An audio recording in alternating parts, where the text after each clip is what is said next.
So, okay, so Pete, where'd you come from though? Because let's dig deeper into your past. You didn't just suddenly appear in the dark wave scene, did you? No, that's a very astute observation. I mean, Cece, the one who facilitated this handoff, known him back in the day in Vancouver playing punk bands together. So his punk band always managed to like end up on like many multitude of compilations and record deals. And my punk band got one really big deal, and we went tour, and it was like kind of a rags to riches type story, but like so much tumultuous volatility, we just ended up disbanding. And I came to LA to sort of just swim in these waters, and I have another set of skill set, which is I have a studio and I have all this equipment. I can show you right here. Oh, cool. Uh-oh, we're getting a tour. Oh my gosh, computers. Do you have Lady Gaga in there too?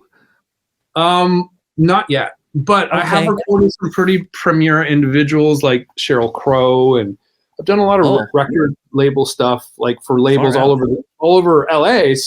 So there's that. Can I geek out real quick and ask what kind of soundboard you use? Oh, now we're gonna get all nerdy. That's fine. Sorry, you guys. It's interesting to me because I was. I'll be over here listening. Go ahead. Do numbers and letters. The BR68012. The soundboard isn't like, it's not so much a thing anymore because I just have so much outboard gear, and a lot of it is mic pre's.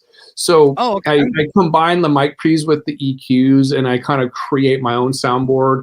I mean, I used to have I used to have a Soundcraft, but like it was just taking up so much space, and it's just the modern day era. It's like, my friend of mine had like this Neve board in his studio, and Skrillex came by, and he was like, "Yeah, I got my laptop, so like you got I just need 2 channels for left and right for my laptop." And I was just like, he was just, that was like the era. Is like, yeah, that's where everything's at. It's like if you can do it all in the box and be like Skrillex, what is the point for the big boy? So, I mean, of course, people will argue the other point that the old schoolness or like some automatic summing and all that technical jargon. I'm more of I feel it. Like I understand compression viscerally. I can't really explain it to you. I just know what sounds good. And I've never really been formally taught. So I just, I never had any post high school education. So to me, music is just a visceral experience all through playing all the instruments versus in addition to learning how to record them. Like that was sobering. I almost thought I was the greatest. And then I heard myself recorded back and I go, man, I push my guitar chords sharp because I'm unskilled. I hit them so hard from being in a punk band that I push it sharp. Why do I suck? And I had to learn how to non-suck. And then it's no, dude, we were just talking about the ability to have that intellect to be able to hear when you're not very good, right? We were talking with Grace, our guest, the last time about this, where it's like you have to have that in order to be good, or in order to grow. You need to be able to notice that. There's a lot of people running around that don't have that wherewithal, where they're just like, I don't know why nobody's listening to my music. They never even listen to it themselves. Interesting, because one spiritual dude that I know down here in LA, of course, said something that just stuck with me. He was this saxophone player. He goes, everything I've ever done is out of tune. And I kind of go like, well, yeah, I kind of relate, because when I was first learning how to record, my guitars were pitchy. And even though I tuned the guitar, it was perfectly in tune. When I would play it, I would push it sharp. So I was listening to his little speech or whatever. And he said, and so it's the ear's ability to hear it and then correct it. And that is the difference between like excellence and mediocrity, is being able to correct what you hear is mistake in the millisecond it occurs, or whatever you hear that's a pit. So it's almost like a visceral thing now, where I just know if I'm hitting it too hard, like just to lay off a bit. It's intuitive, it's unconscious. It becomes this, or I've made the mistake so many push my guitar. This is just one example, by the way, pushing my guitar cord sharp by pressing so hard on the neck. It's like I just so the ability to hear it and then correct it. And that's the same thing with singing, playing guitar, playing sax, whatever instrument, except for a piano, because it's already, you're more like technically attacking it strategically through repetition and muscle memory. But like instruments that, especially a fretless, like a violin or a cello, like that stuff. It's like your ear is your number one asset to be able to correct. Absolutely. When I was in college, I was actually an engineering tech at a studio in Santa Barbara called Orange Whip, and the gentleman that ran that was Angus Cook, and he was a cello player. And one of the most interesting recording sessions I did was on a Lagwagon album, and Joey Cape came in, and I was really impressed with the fact that this lead singer of a punk band could catch minute little mistakes in a cello playing from and Angus was an expert, but Joey, a punk singer, had such good ears for that kind of stuff. It was fascinating to me. He could just be like, wait a second, wait. Oh, I heard just a little bit right.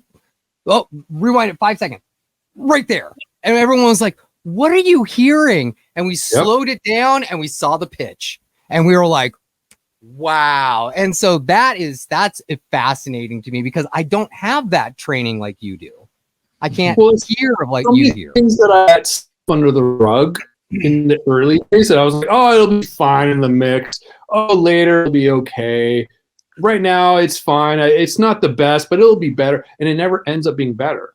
It's like it's that always that one thing that like just like the bone in my craw where I'm just like, oh, it's still not it. And so having gone through that in the early stages, knowing that this isn't gonna work. Like if it doesn't sound right away, then fix it. Then do it again. And that's the beauty of recording is it's not a live performance. I mean, sometimes like I can hear now like every little inconsistency. I don't want to call it wrong, but I can hear every little inconsistency of every performance now that my ears. And so can I really enjoy it or am I always listening for it to be better? Like it's a tough one. Do you go to live shows now and you're like, I'm gonna listen real close.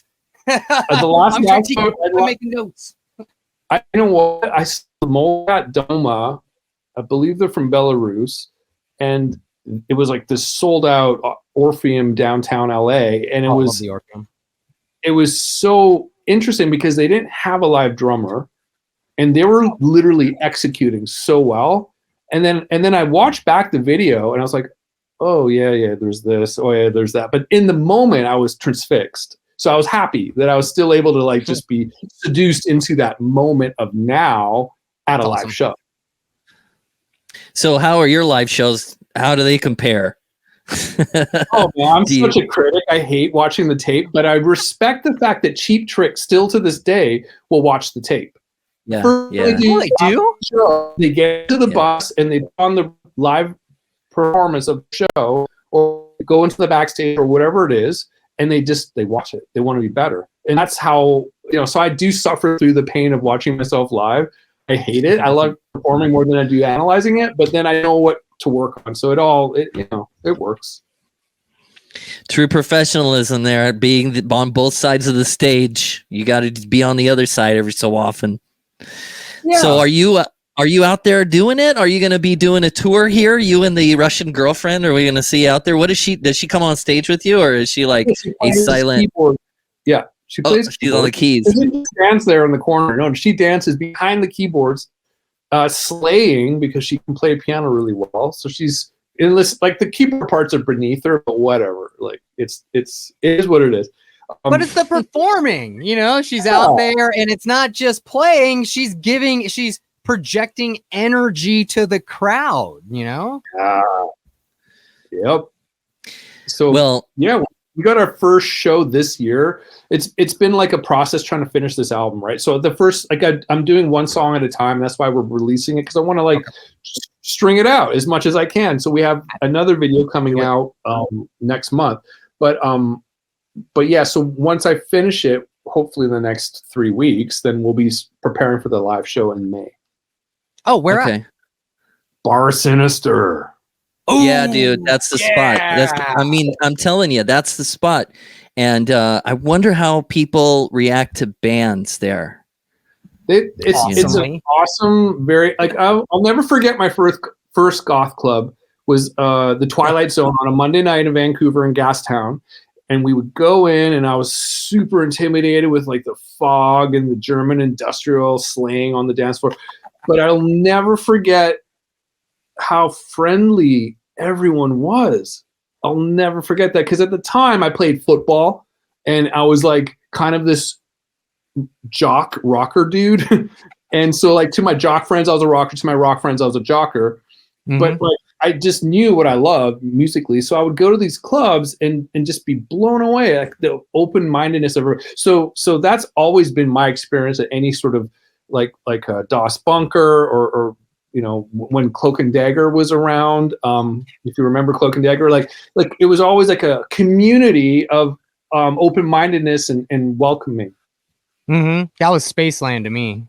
Yeah. Man, I loved that place. That place was great. I saw so many good indie acts there in the early aughts. Oh man, I was so sad. Like that's one of the things. If I ever win the lottery, I'm buying that place and I am reopening Spaceland. I don't even care if it's at a loss. I just want bands to play there again. Man, I miss that place. I saw Warpaint there. Oh man! On like those free Monday nights. Remember the free Monday night shows? Yeah. Oh, I went all the time. That's where I saw Oscar there. I saw Open Hand there. Oh God, what was the other? Oh, there was another one. At the drive-in, I saw Spaceland before they got big. That was an awesome show. That place was packed. I think capacity for Spaceland was like 180. That at the drive-in show had to be like 500 people. There were like people at the door. They had the doors open. It was insane. That was so fun. Good times. Yeah. Okay. Well, Pete, you're going to have to keep us abreast as to all of the songs as they come out. We'd love to have you back on anytime you have something to push. We'd love to push it for you. We want you back late April so we can push that Bar Sinister show for May. Yeah, that's dude. what I want. Is it possible? Would you guys be okay if I sent you this link that LA Weekly did? It was really kind of.